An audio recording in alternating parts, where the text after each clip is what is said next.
Hi, everyone. I'm Shane Murphy-Goldsmith, President and CEO of Liberty Hill Foundation. I'm really happy to be here and see all of you in little boxes in my screen.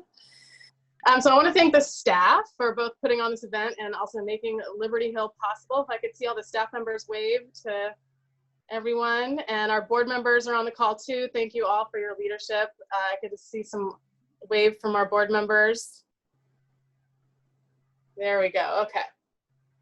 So if you're new to Liberty Hill, let's see a wave like this. See all you new folks. Welcome to Liberty Hill. So happy to have you for the first time. This is a good event for an introduction to Liberty Hill.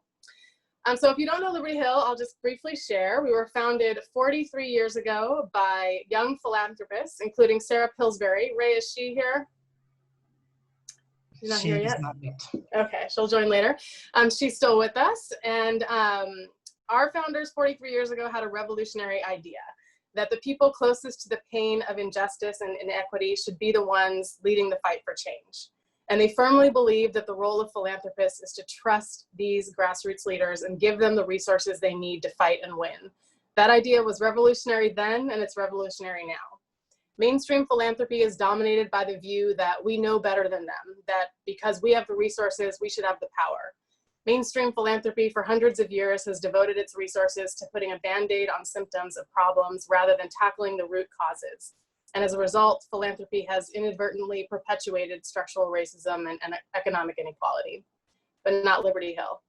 Liberty Hill donors, since the beginning, have put in place structures that ensure that the organizers on the ground have a say in our grant-making strategies, which are devoted to building power to win structural change. And we're committed to democratizing philanthropy. We have a number of giving circles at Liberty Hill, some of whom are on the call now, led by people who never thought of themselves as philanthropists and may not be wealthy, but want to share their resources that they do have with organizers on the front lines of these fights. So thank you all for making Liberty Hill the home for progressive Los Angeles and helping us build a community of donors, foundations, organizers, and government leaders. Together, this Liberty Hill community has won victories that were once thought impossible. We've turned LA's most toxic hotspots into green zones. We've won anti-wage theft legislation that's put millions of dollars back into the pockets of low-wage workers. We've won rent control and tenant protections benefiting millions of renters across California.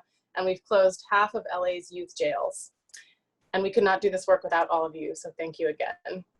But of course, there's so much more work to do to create the transformational change that we need. And today we're going to hear from some of the best and brightest organizers and experts on how electoral organizing and the 2020 elections are key to winning that transformational change.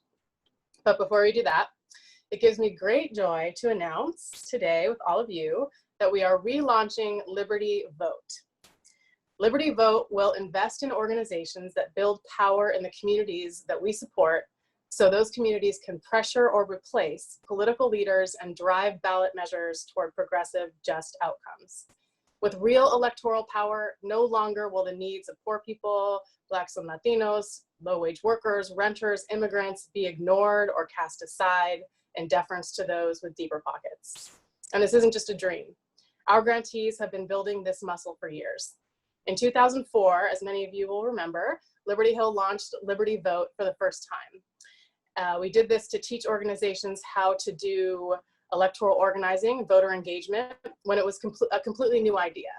And once organizations built that capacity themselves, Liberty Vote sunsetted and the organizations went off and did their great work. Since then, those grassroots organizers have been developing the strategies and the technology and the relationships to measurably move blocks of voters to the polls and then organize them around policy campaigns in between elections. So organizations have learned how to do electoral organizing and voter engagement and have played key roles in winning recent ballot measures like around racial justice and criminal justice like Propositions 47 and 57, and have helped get amazing organizers elected like Marquise Harris Dawson and Karen Bass. So now they need the resources to scale up their operations so they can win even bigger victories in 2020 and beyond. And they need our help again. So we are resurrecting Liberty Vote. We are providing critical funding, training, technical assistance that they can't get anywhere else. And we're investing in ballot measure campaigns and doing educational forums. So here is one of my most favorite parts of Liberty Vote that I'm so excited to unveil today.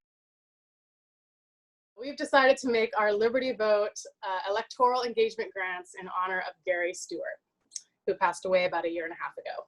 So wave if you knew and loved Gary. Let's see all the Gary love out there.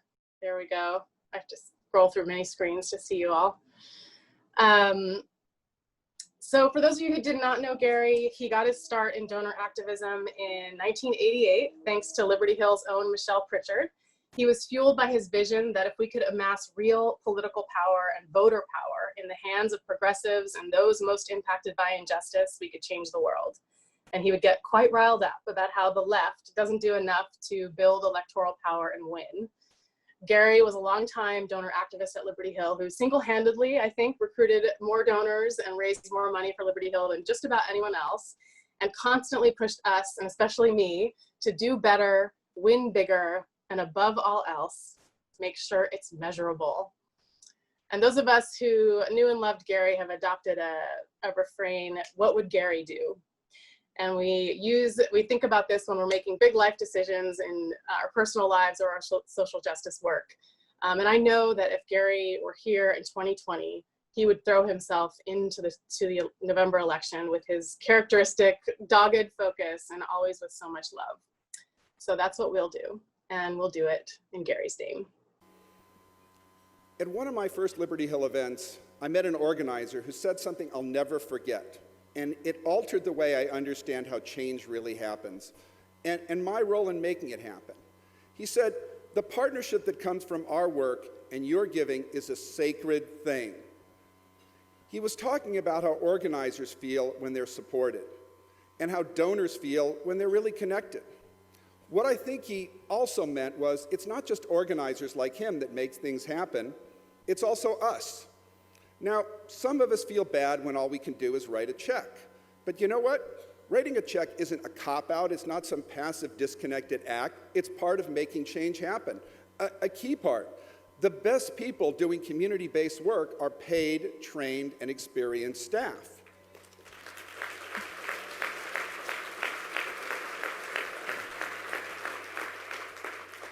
Without those checks, they don't get hired. That work just doesn't happen. When you give, you're connected to that work and to this city for real.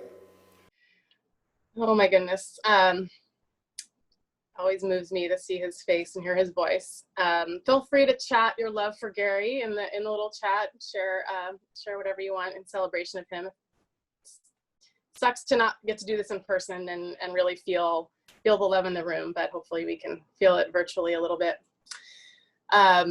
So this summer, we made our first round of 8 electoral engagement grants in honor of Gary Stewart, totaling $150,000, and we will continue to do that in the years to come. So you'll hear about some of the work that we funded through Liberty Vote in today's event, and you'll be hearing more from us and from Liberty Vote and from our grantees as we go along. And of course, Liberty Vote, like all of our work, is powered by generous donors like you. So if you want to make a gift to Liberty Vote or a gift in honor of Gary, please feel free. You can do that on our website or through one of our staff members. So now I will introduce our moderator for this discussion, Jared Rivera. He's the co-chair of our board. He hails from the Central Valley, where he got his start as a high school student activist in Mecha.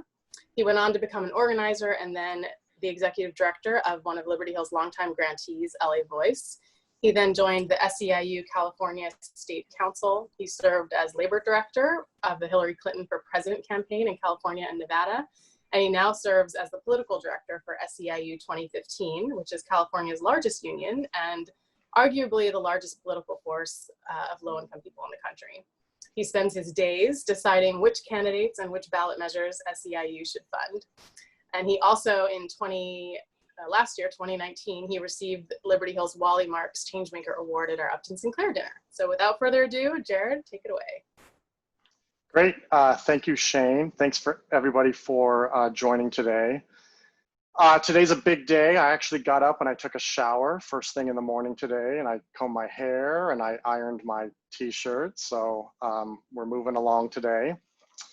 And I don't know if people know, but there is an election that is coming up in 90-something days. I'm looking at the gallery view here. Who here has seen the movie The Princess Bride? Yeah, if anybody who has not seen that movie, you should log out right now of this Zoom and you should go watch that movie for the next 2 hours. Do you remember the scene in The Princess Bride where they had the machine where every click of the button took 1 year off of their life? They strapped them in with all of that stuff. That's kind of what elections feel like to me. I feel like every cycle that we go through, it's one click. And do you remember where they did a bunch of clicks? Well, that's what this election definitely feels like. I know that we're all on pins and needles and we want this to be over because in many ways, I think it feels like the election season never ended from 2016, right? It just moved right into the work that we're doing. And so we are in the final push here to take back our country. And so the folks that are on with us today are some of the people that are leading this charge. There are two things that I'm really interested in what is before us in this election. The first one, from a national perspective, I think that the realignment of the electoral map is really fascinating. So for many of us here in California, I know particularly for California labor, for the last couple cycles, we have been really focused on Nevada. And so when we were able to leave our homes, there would be these massive mobilizations. We would all load up the bus and we would go over Nevada and we would knock doors. I don't think Tori Osborne is on this, but Team TO did an amazing job back in 16. I'm sure people here were part of that effort. And in many ways, Nevada is, it's not off the map, but it's changed tremendously. I mean, I spent some time in Nevada, so I've been watching it closely. What happened in 2018, it kind of continued with that progress. And so many of us now are looking at Arizona. Arizona has one more electoral college point than Wisconsin does. And it's kind of part of this Sun Belt strategy that I'm really excited about what's developing. So it's like it started with New Mexico and Colorado and Nevada. And now we're looking at Arizona. And is Texas in play? Is Georgia going to be in play?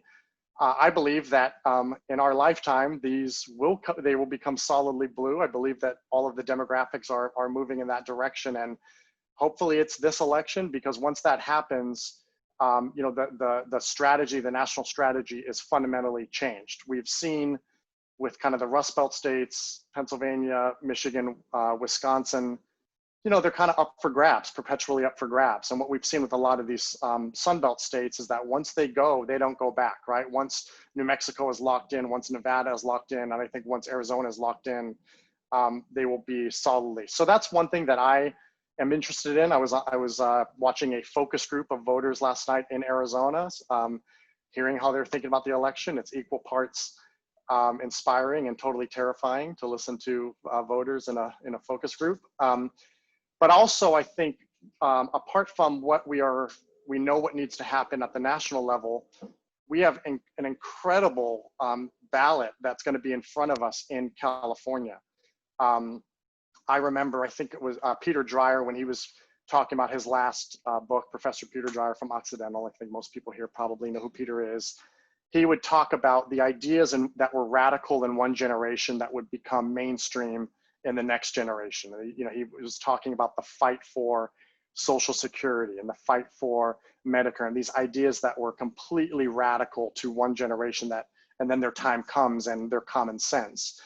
And when I look at what is in front of us on the ballot, whether it's undoing the generational wrong that is Prop 13, whether it's restoring the rights of felons to vote, whether it's undoing Proposition 209 and the ban on affirmative action, these are all things that we could come out on election night or a couple days after seeing a remarkable change in the landscape in California. And these are all ideas that I could not have envisioned just a couple of years ago that we would ever be in a place where we could be thinking about these. But we are, right? In California, because of Liberty Hill, because of the organizations that we fund, because of our collective movement, we've changed this state. We've changed this, and we're on the precipice, I hope, of some really remarkable changes.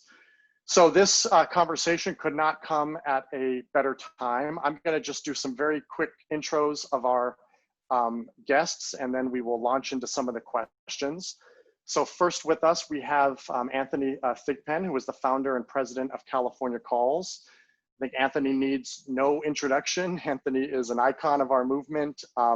He has been around for many of the fights in Los Angeles and in the state for many years. What California Calls has done to create a network of grassroots organizations across the state that are building electoral power is really a model, and it really launched, I think, the conversation that we're having here today. So I know that I am not alone when I say that I am humbled to share any stage with Anthony Thigpenn. Next, we have Diana Colin, who is the political director for CHIRLA, the Coalition for Humane Immigrant Rights of Los Angeles. CHIRLA has emerged as one of the preeminent immigrant rights organizations in the country. They have led not just efforts here in California, but also are a real leader nationally. I am proud to say that my family just signed up for our family membership to CHIRLA this, I think 2 days ago. So we're proud members of CHIRLA. And next we have Deepak Bhargava, who is a distinguished lecturer for the School of Labor and Urban Studies at CUNY. Deepak has been around in the movement for a long time, led the Center for Community Change for many years, and really has had an eye for work that grassroots organizations are doing across the country. So we're lucky to have Deepak with us as well.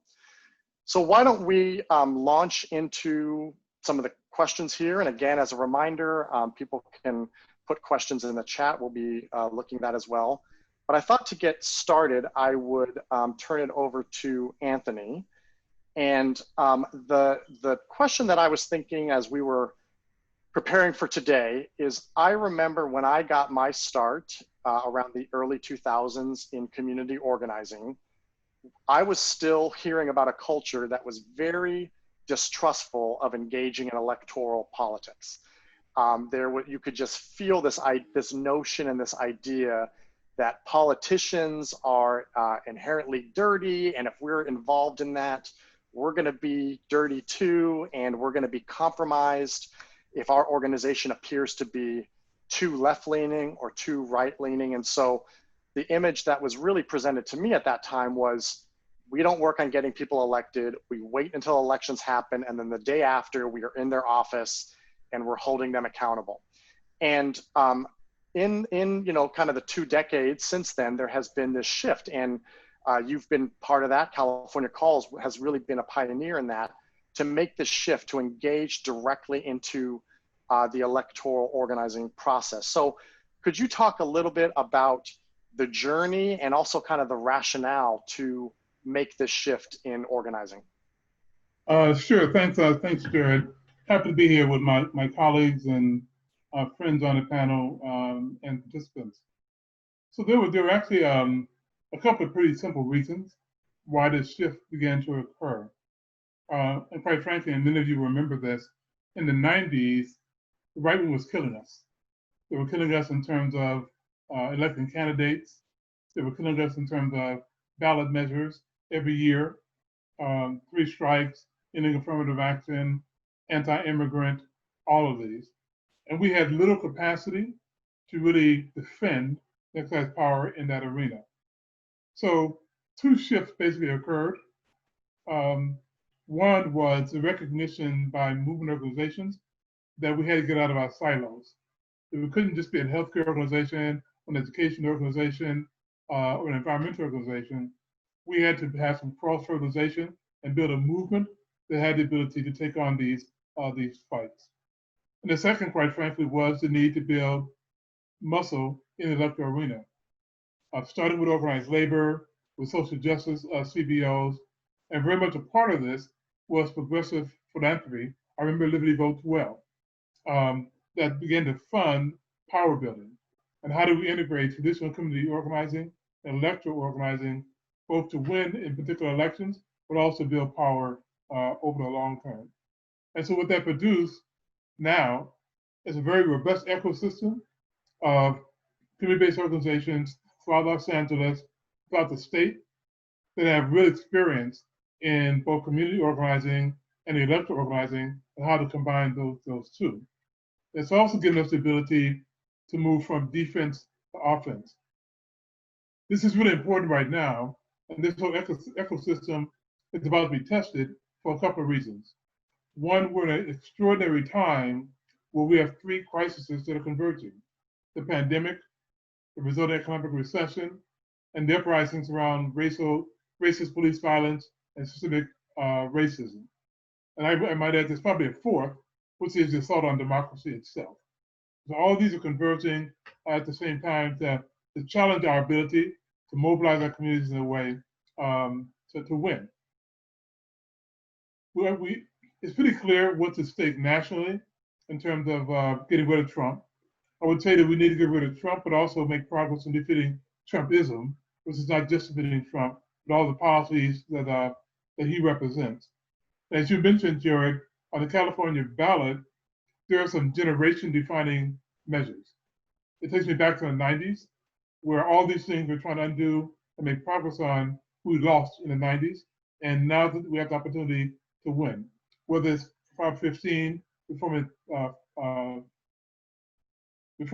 13, or Prop 16, reversing the ending of affirmative action.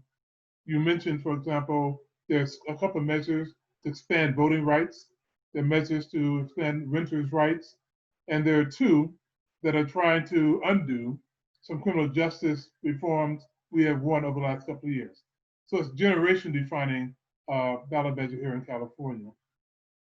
And from my perspective, the apparatus we've built, the ecosystem, is trying to do what's key, which is how do we turn out those infrequent and new voters and occasional voters who normally don't vote in these elections, even in the presidential election. We have the ongoing challenges of turning out those folks. And now we have the challenge of COVID, which has had all of us now think about what are new tactics we have to use to engage, educate, and turn people out to vote this time. So that's kind of a history.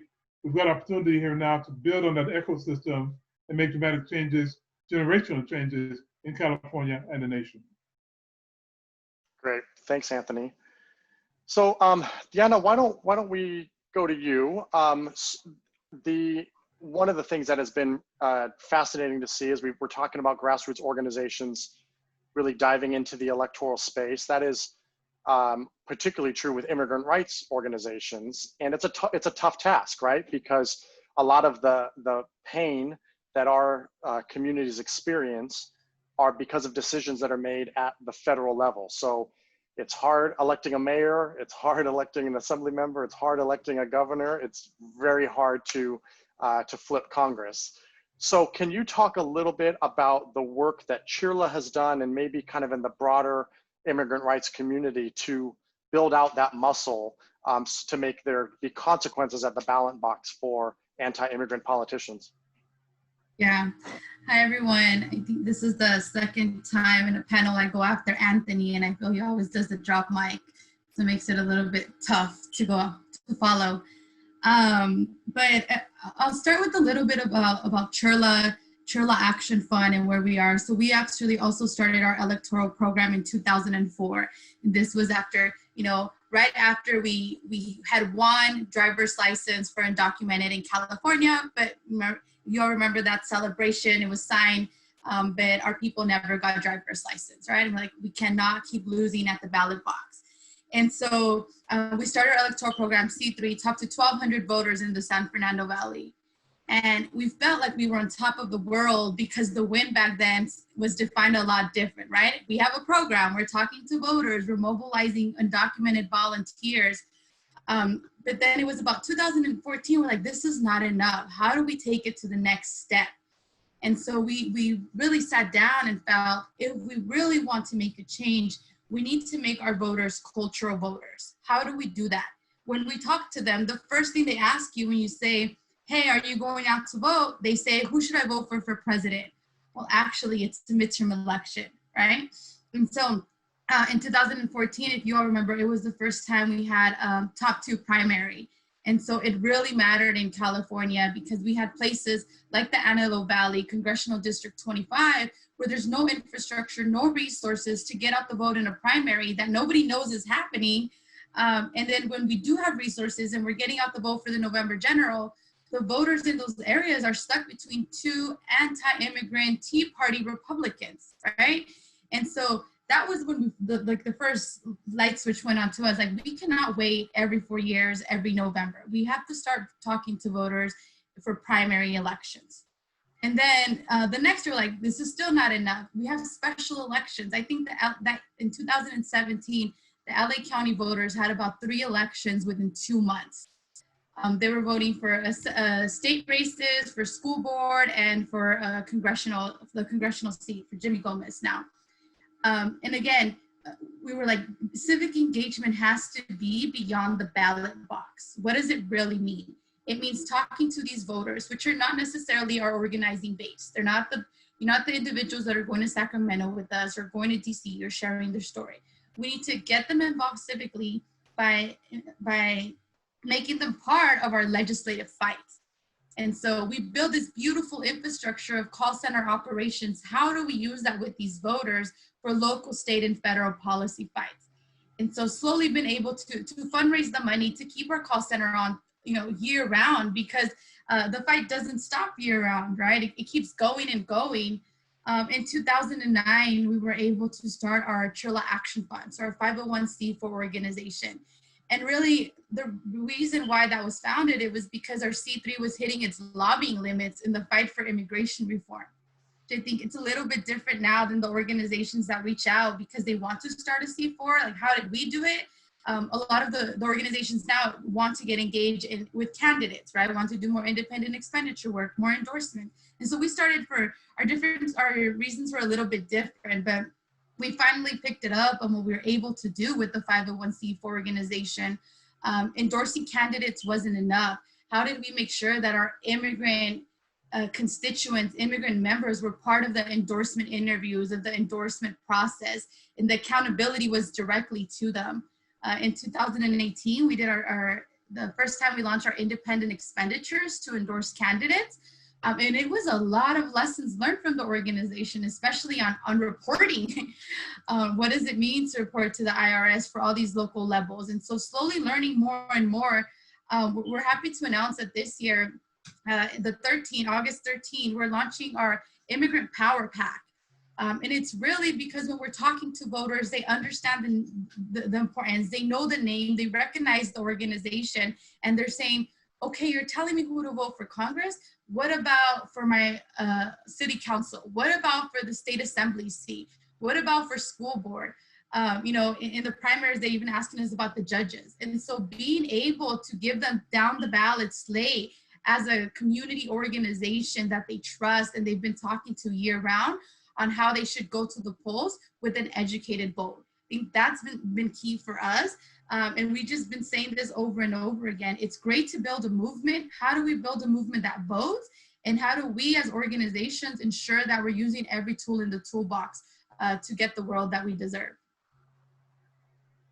Thank you, Diana. Diana talks about the challenges of reporting. Oh, it's the bane of my existence. I feel some days I get to think about strategy. A lot of days I feel like I'm an accountant or a librarian, just making sure we're not violating any of the rules. So thanks for that, Diana. So why don't we move on to Deepak. Deepak, we've been talking about kind of the shifts that we have seen with groups in California, kind of moving into this field. I know that you have many, many years experience kind of across the country. So can you give us from your sense, is this what you're seeing in other places? What are you excited about kind of on the landscape outside of California? Yeah, thank you, Jared. And it's wonderful to be with this family. I remember I came and visited with my successor, Community Change Dorian, and it feels like that was a bit of another century ago, doesn't it? I'd say things have been going really well nationally since then, pretty much. I think we got things under control, yeah. So I actually got my own conversion experience on electoral politics in 2000 in the contested Bush versus Gore election and really was persuaded that community organizations had a pivotal role to play. And I think some of those very lessons from that particular election will play out in 2020.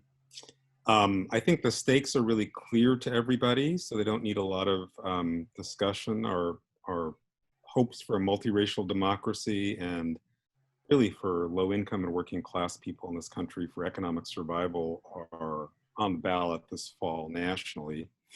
You know, I think one of the themes for community organizations' engagement in politics has been that elections are not just a moment in time. That democracy is not a moment in time. It's a process of engagement, of leadership development, of joining, of working on issues, of engaging in collective struggle, and that voting is not just an individual act, it's an act of self-determination for a community, for a people. And I think that lesson will serve us well this year, because I think the framework I want to introduce is that this year the election is not an event, it's really a process. And we might think about it as having three phases to it. There's a phase that's the setup, which has to do with whether funding is provided to states adequately, the extent to which we can stop purging of voter rolls and voter suppression, the extent to which the post office, which is not something I'd ever thought I'd have to raise before, is able to deliver ballots in a timely fashion in a unprecedented election environment, about voter registration and the adaptation of voter contact methodologies to COVID. So that's one phase. The second phase is about the mobilization and election day itself and a crucial role that trusted grassroots messengers all around the country that are practicing similar methodologies to what California Calls and CHIRLA Action are talking about here, the extent to which they're able to really be in the field in new ways will be critical. But then there's the 78 days between Election Day and January 20th, 2020, which I think of this time as our real election day, because we won't know the results in all likelihood on election eve on November 3rd. And there's going to be a long, what could be very difficult, drawn out and bitter process to determine who wins the national election that will extend for some time afterwards. And I think what we're going to learn from all of this is that it's not the courts, it's not lawyers, it's not norms, it's really people power that is the engine of our democracy. And I think we're going to rediscover that this year. So yeah, really great to be with all of you and look forward to the conversation. Thanks, Deepak. So Diana, maybe we could go back to you. So one of the things that I think has to be a challenge for community organizations is this balance between the electoral work and the ongoing work of building an organization. So, I mean, I always think like I talk about traditional electoral campaigns like the circus. They come into town, they put up the tent, they make a bunch of noise, and then they leave. And they leave. Sometimes they can leave a mess behind, but it doesn't matter because they're on to the next city. But I think with when organizations who have a base are moving into this, then it's not just about the election and moving on to the next one. There's an ongoing relationship with your base. So can you walk us through what are the challenges maybe that are posed by that? And how do you think about the balance between the ongoing leadership development, base building work that you can do and the elections? Because I'm sure it would be enough work to put all of your time in either one of those. Yeah. I'll start by saying the capacity is stretched, right, at every level. People are wearing different hats, but I think what I really want to focus on is like the missed opportunity we're having right now. Immigration is hardly ever an election issue, right? For the most part, it's the economy, war, and I think the Republicans and the right side have brought that opportunity on us to make it an election issue. Trump, I saw some stats the other day where since May, he spent about $2 million on immigration-only ads on Facebook, right? And so I feel like we don't have the infrastructure to be up there with them. We're just, trying to stay on top of the water, surviving, that the infrastructure is not there to be able to also make it a priority from our end. I think about what Anthony was talking about the pandemic, about the DACA decision, about Black people uprising. And I feel like a lot of people are having their 1994 Prop 187 moment right now. And do we have the infrastructure in place to plug them in to the movement, to our organizations? Or are we only focusing on plugging them into the ballot box, right? I don't think we have the infrastructure, again, because of what you were talking, Jared. A lot of people are, trying to train on what is the ballot initiative we're going to focus on. How do you, and I think a big thing we're not even talking about is like, we've been waiting for this moment for so long, becoming experts on knocking on doors and, talking on the phones. All of a sudden they take away what we've been, working so hard for. The best thing we as an organization are good at is knocking on doors. Our people know the sunblock, the water bottle, the iPad, PDI login, they're ready to go. And now we're asking them, hey, we're going to switch to texting. Hey, we're going to switch to, outvote. Or all of these different apps that we're working on right now are trying to figure out which one's going to be best. So it's a huge switch, and asking them to do that while also saying there's so many people that are upset that they didn't qualify for the disaster relief money from the government because it only covered 6% of the undocumented population. How do we plug them in? How do we get those people that are raging because this is not enough and we agree into these campaigns when we have organizers trying, stretch thin to do everything? So I think we're missing the opportunity to plug people into their 187 moment. And I think, people want to be plugged in at all different levels. Anthony, Deepak, anything to add from your experience? How do you work with organizations to kind of navigate the balance here? I would say that it's work in progress, but I think what we've tried to do is create a seamless continuity between the community organizing and the issue work and the elections. It used to be that we would do that work, elections would come, we'd drop everything we do the elections, and then go back to what we were doing before, which I think is going to change. There's thing called integrated voter engagement, where we're trying to see community organizing and elections not as two separate things, part of a seamless process of building power. And so the people we talk to during the electoral campaign are the people we want to go back to and mobilize to come to a public hearing, issue campaigns, et cetera. So again, it's a work in progress, but I think that's the framework. The other thing I would say is that elections are benchmarked in the sense that, and I think we've seen this, that if we do our job right, we're building more and more power. And so the work we do between elections, we're building more power that's expressed in a particular election. And so we're able to take on bigger, more structural, more systemic campaigns and battles, which I think this election represents. So it's a work in progress, but the framework of is seamless. They're all part of the process of building power to win structural change. Is the approach I think we're all trying to pioneer and experiment with. Thanks. Deepak, anything to add from your perspective? Well, I think particularly because the threat, even if Trump is gone, will not recede. I mean, I think we will see a kind of Tea Party on steroids after this election. People are very excited that Biden is up by 10 in the polls. I remind people that means 50% of white America supports Trump, and 40% at least of the country will vote for him, probably significantly more than that. And that's after 4 years of this. So this is an ongoing war we're in, really, not an event where we will be past the racism and the demagoguery and the nativism.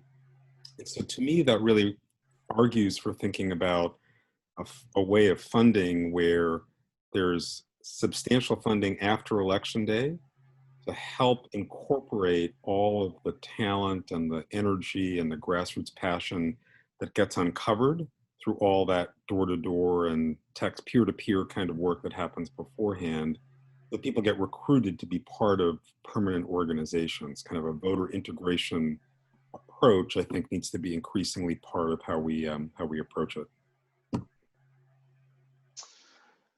Thank you.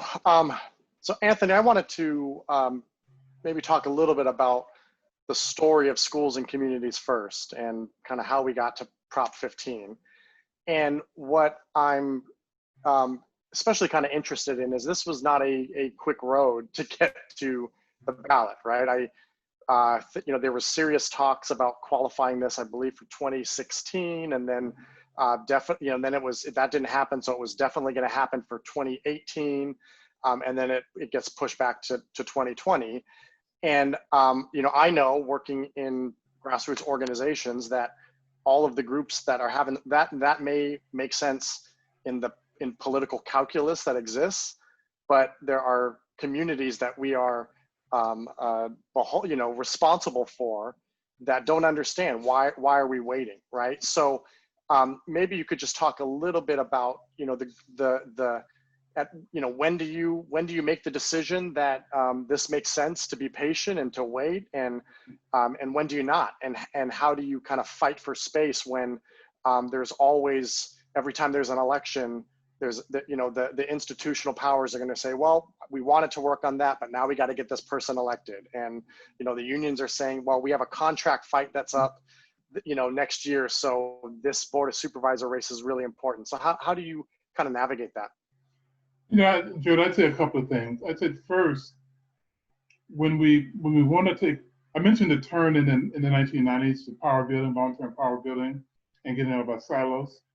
So part of that long-term power building is sitting beyond any one election. And particularly if you're thinking about winning deep structural change, it's probably going to take us some time, given the arena, to build the power to do that. And so part of it is just educating our grassroots leaders, our organizations, to that reality. There's not a quick fix here. It's not just one election, but it's a long-term process of building the power. And then we go when we think we've built the power to win. We're not doing this for symbolic reasons. We're not doing it for just moral reasons. We want to make real change for people in our community, and that takes time. You know, so this current effort, as you well know, started back in 2015. When we first put together the initial coalition that eventually became Schools and Community First. Lots of research, lots of power analysis, what it would take to win, lots of polling, and educating, particularly on the community side, folks about power analysis. We want to win. And so what does it take to win? And that we have to always evaluate what we put together, the amount of power we amass, and the amount of power it takes to win. So that's one piece of it.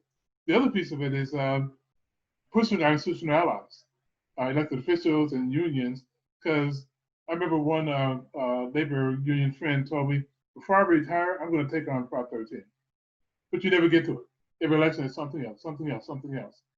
And so building enough power on the community side, on the movement side, to be able to say, no, we get we want to win, we get we have to have a clear campaign, but here's what we think, here's what we think we are, why we think this is the moment. So it's those two things. It's both being patient and building the power, and pushing institutional players who will never be ready because it's uncomfortable. And it's not a guarantee. It's not a guaranteed win. So that's been the process. And yes, we thought about 2016. We actually did go in 2018. We actually did qualify a ballot measure in 2018. We looked at it and thought it could be better. And so we pulled back, we worked it, and then we qualified it again this year. And it's still doing that push-pull of building the power needed to win, and pushing institutional allies to have the courage to be with us. And for those of us who may not have studied our ballot yet, Schools and Communities First, Prop 15, can you tell us what that is?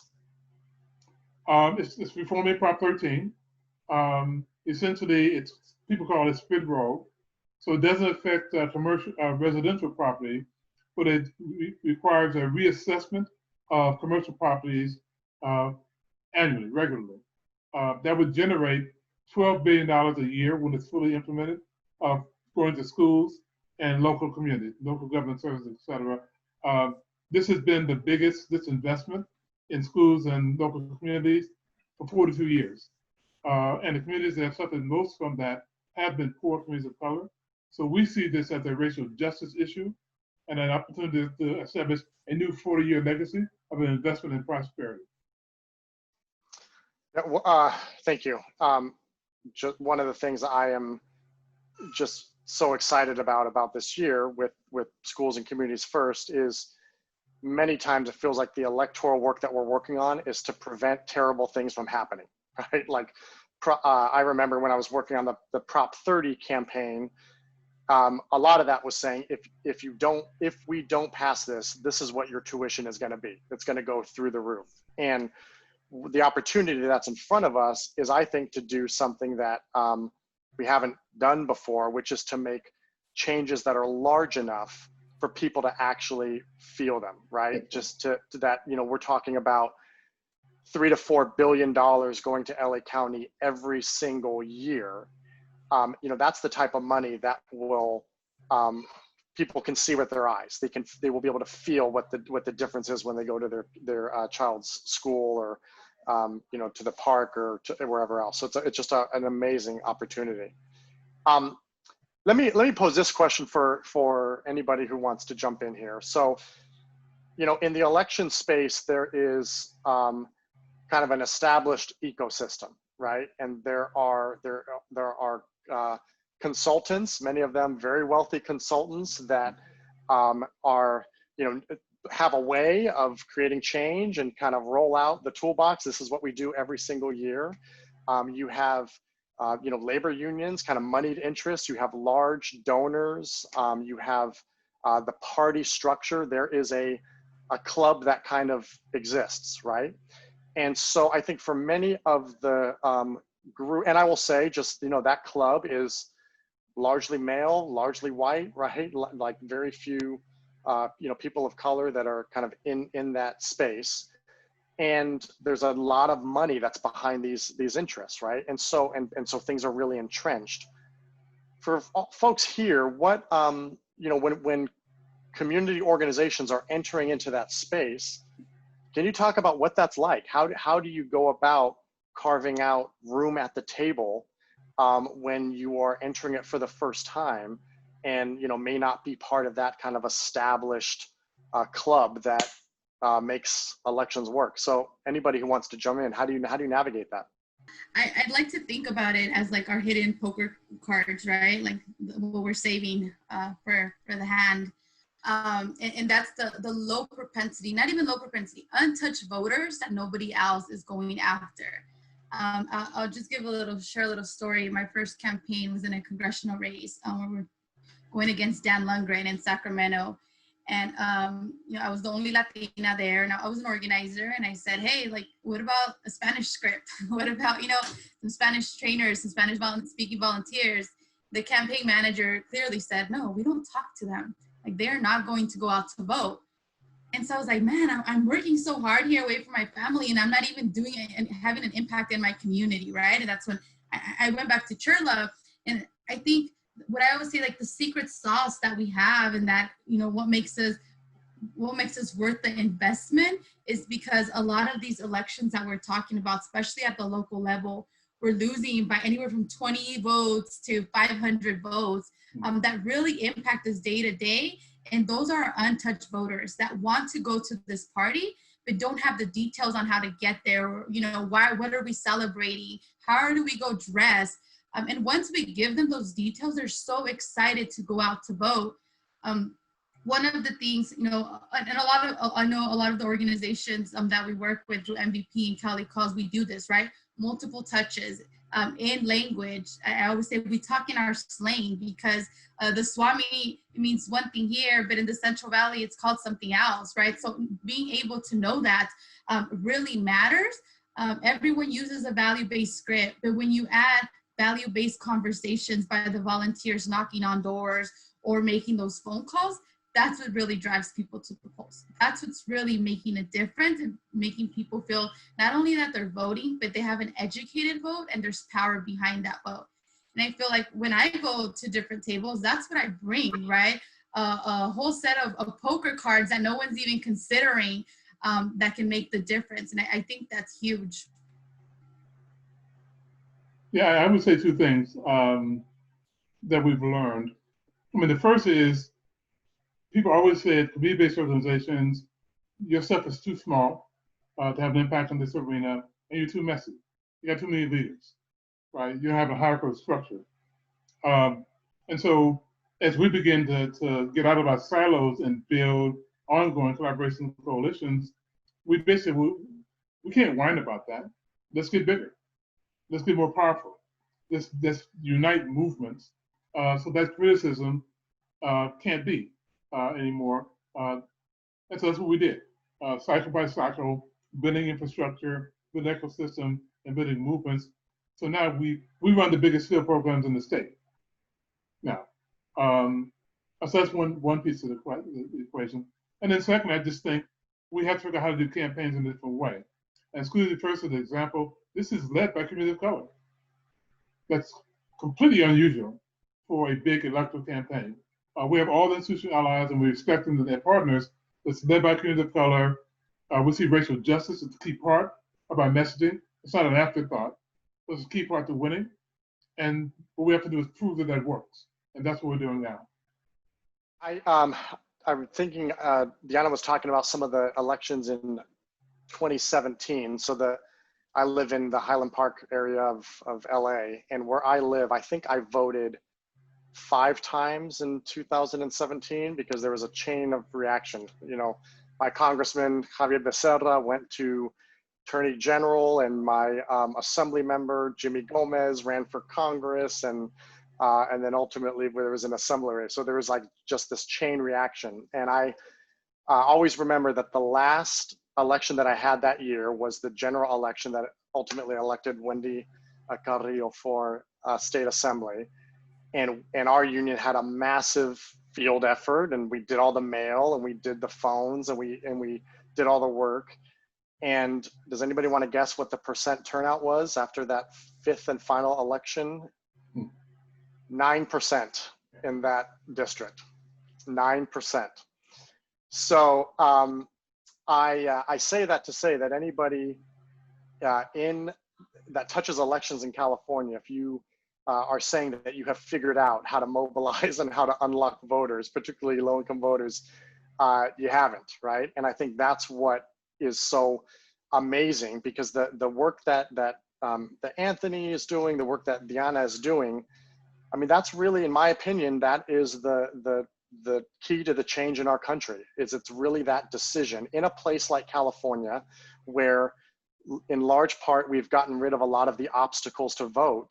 Now it's about making the case to our communities and making them feel the power in their vote, because the day that 9% goes to 18% amongst our communities, then that's an unstoppable force. And it's not pie in the sky. We're talking about, can you move the needle from 9% to 18%? But I think what is the promise of the community groups that Liberty Hill funds and others is to make that happen. It has got to be an ongoing conversation with these voters. It's not about persuading a voter one time. It's that if you can get that voter to vote in that primary and vote in that general and vote in that special election, they've done that 3 times, they will vote for the rest of their lives. Voting is a culture and it's a habit. And I think that the folks who are closest to our communities are the ones who are best suited to do that. So thank you, Anthony. Thank you, Deepak. Thank you, Diana, for your scholarly, sage-like wisdom for us. So I am sure we solved all of the world's problems in our breakout groups. So that's good. Hopefully, had some great discussions. I am scanning the chat. If anybody wants to put any questions for any of the panelists in the chat, feel free to do so. While we are waiting, is Deepak back with us? I don't know if I see. And actually, let me jump in quickly. You're welcome to put questions in the chat, but also if you want to use a little raise hand function, And then Jared can call on you to ask questions or share comments. Okay, so I think if I understand this correctly, I think I see a raised hand. Sarah Pillsbury, do you want to ask a question? Hi, I'm Sarah, and I just was with Sean Landry's and Leandra. I can't see your last name, Leandra, but Leandra works with homeless youth in Hollywood, and it just brings up the question of how unions and larger organizations, CHIRLA and California Calls, are connecting with some basic nonprofits, local service organizations, and giving them some support in terms of how, the messaging, encouraging people to vote, get the right information, getting the right information, et cetera, et cetera. I heard CHIRLA and unions. Diana, do you want to And start first? California Calls, yeah. Whatever. Yeah, I'll give it to Anthony. He unmuted himself first. Okay. Well, we're trying to make ever expanding connections for community-based organizations or nonprofits that may not have experience in the electoral arena and doing opposite with their particular constituency. So we are working with a couple of groups that do organizing around the homeless, but we'd love to connect and do what we can to help you reach your constituency and determine about to vote. I would say, just from the union perspective, we're also always looking for those opportunities too. I mean, what's challenging oftentimes when we work with nonprofit organizations is that they can't necessarily go with us down the candidate road, right? And so we may be really focused on electing specific candidates, so just kind of navigating that. But we are always looking for those opportunities as well. 15 and 21, I think, but I think Prop 15 and Prop 21 are big messages, useful messages for nonprofits, and they ought to know that they can come out in favor of those measures. Yeah. Well, I think that's right. And just to note that I know CHIRLA does in California Calls and the Million Voter Project, we do both C3 and C4 programs. Yeah. Okay. Cool. Thanks, Anthony. So I see a question that's come up in the chat. Celia, you were asking about the youth vote. Do you want to ask your question? Yeah, John Manulis and I forget the Liberty Hill staffer who I've not met. Hello, forget his name. But we were talking about youth vote and engaging youth in an election that seems so dire to so many of us, but doesn't seem so dire to younger people. In fact, they feel very angry, and so I'm wondering how each of you would respond to that unique challenge of trying to engage youth vote. Yeah, I can speak to that. When we look at our voter universe and the people that we talk to time and time again, when we look at the age gap, it's actually it's perfectly split, which is really weird. 1/3, 1/3, 1/3, and 1/3 of that being millennial voters, 18 to 34-year-olds. And then from doing the work and being at the doors, what's working for us is a little bit different. If you look at the demographics in California, almost 50% of the population is either an immigrant or a child of an immigrant. And so when we're talking to them, it's not necessarily the high school volunteer that's mobilizing, right? It's the señora or the señor that, the day laborer or the domestic worker with the powerful story that reminds them of their grandparents or of their mom and dad, and that's what's getting them to the polls. And it's also vice versa, right? To the older voters, it's the younger volunteers are like, oh my God, I can't believe you're so young and you're activated and you're knocking on doors. And I think that's the science not a lot of people have picked up yet, but definitely culturally working for us. Yeah, I'll just add, I did a project for a number of national organizations about adapting voter methodologies to the post-COVID environment. And, people think, well, door-to-door was the only kind of thing that grassroots groups brought. And actually, as it turns out, the real thing that grassroots organizations bring is relationship and authenticity. And those two things, it turns out, are also the key things for the youth vote. So the modality matters less, you know, whether it's door-to-door or peer-to-peer text or all the various platforms which exist now. But what does matter is that people feel real human contact and connection. And that is ultra important for the youth vote. So the Biden campaign may or may not accomplish this, but I have a lot of faith that that movement organizations will and can and are figuring out a way to do it. I think that's exactly right, Deepak. And one thing we discovered before COVID is that we oftentimes don't reach young people knocking on doors. So even before that became limited, we had to be thinking about other kinds of ways to reach young people. Who they listen to and how they connect, et cetera, in terms of social media. And so that just is accelerated. Obviously, young people are a key target vote. And so there's a lot of targeting, messaging, what language you use, what mediums you use, all part. And then there are a number of organizations that actually that's what they do. They organize young people.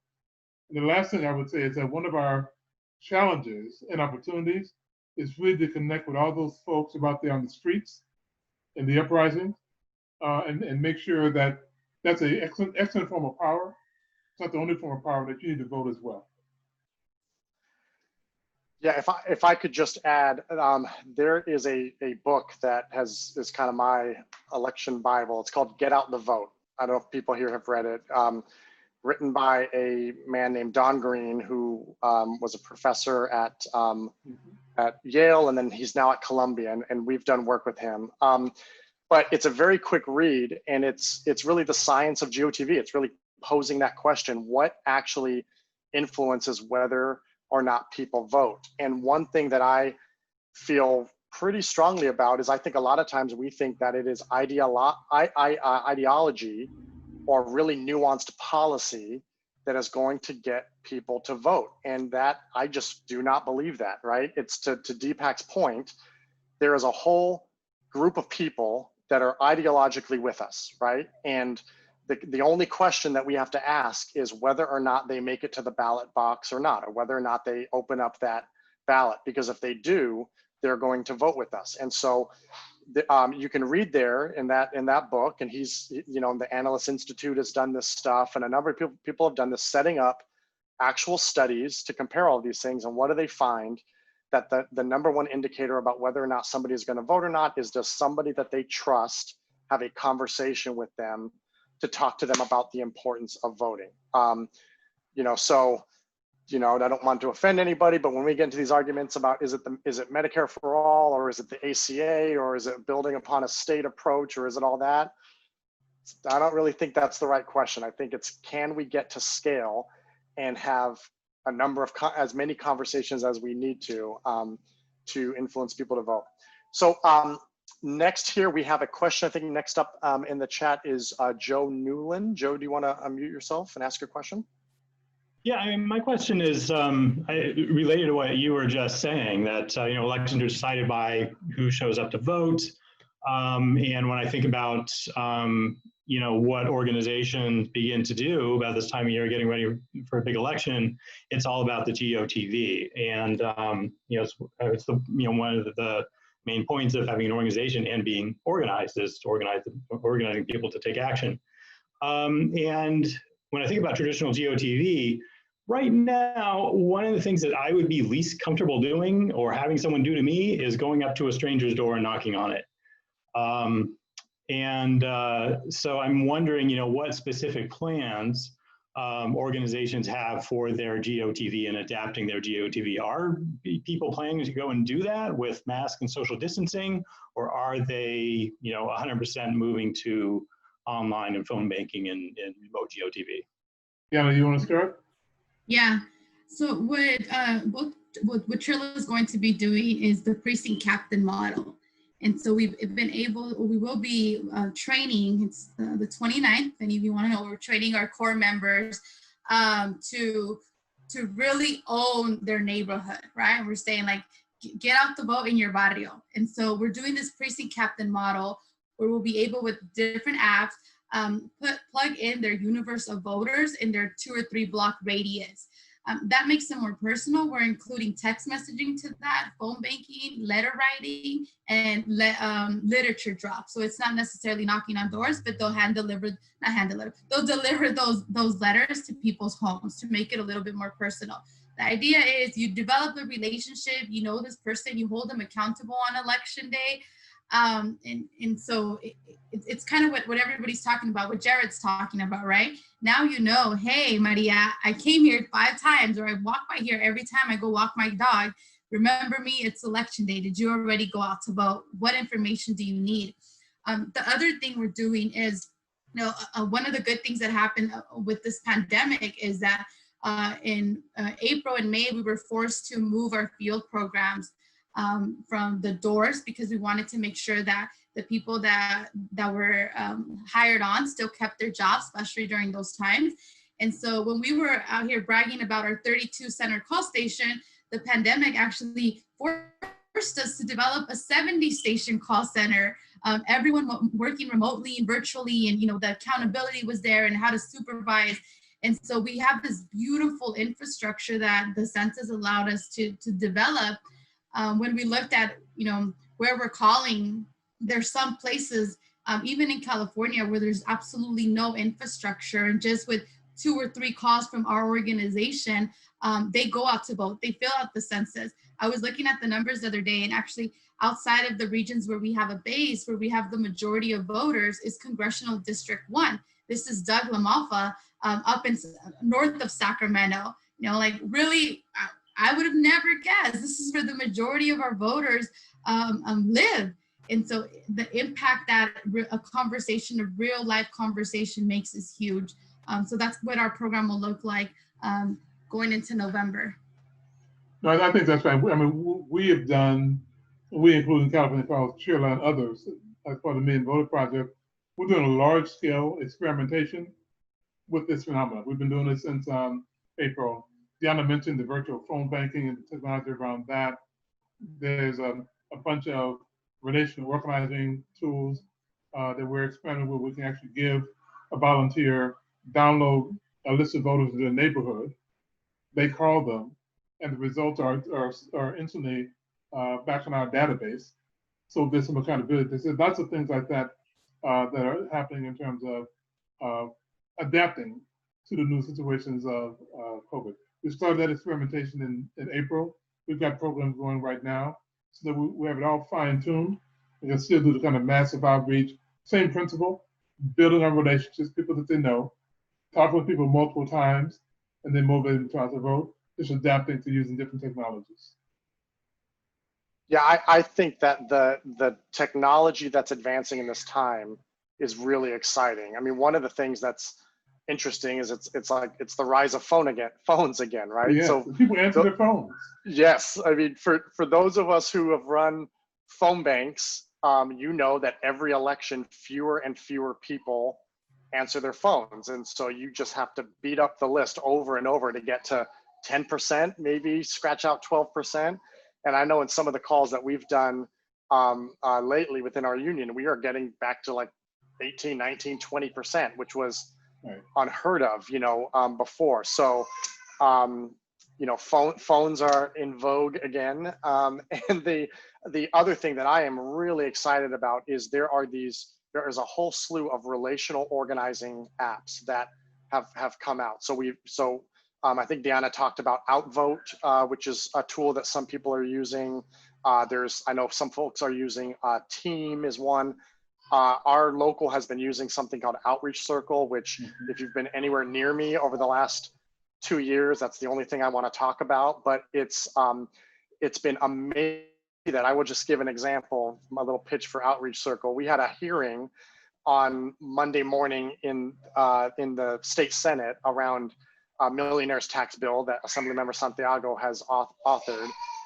And we had to organize people to do phone testimony at that hearing, which is a very difficult ask for us to do, right? You're getting people to call in and then they have to just wait on the phone for 2 hours maybe while they get in line to do that. And we have this tool now that we have, hundreds of our top tier activists around the state that are on.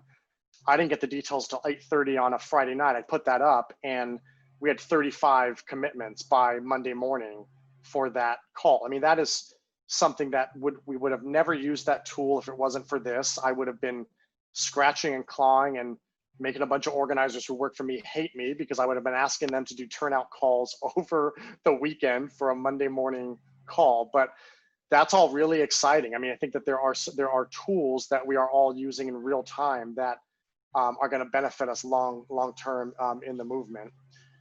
So I think we are getting very close to time. I'm getting one more question about schools and communities first. Anthony, I'm being asked if you can give us a 30-second elevator pitch as we go out and talk to everybody that we know about schools and communities first.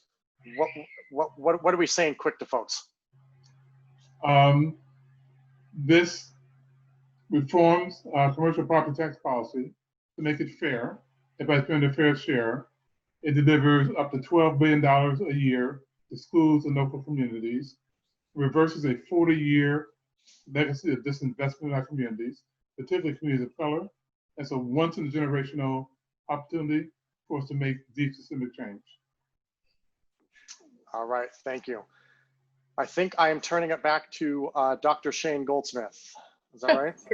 Sure. Thank you, Jared, Deepak, Anthony, and Diana. That was so awesome. Really great to hear from you. And thanks everyone for joining us. So what can you do about all that you've heard today? I will leave you with this. You can give to grassroots electoral organizing campaigns in Los Angeles. You can give to Liberty Vote on our website or through our staff.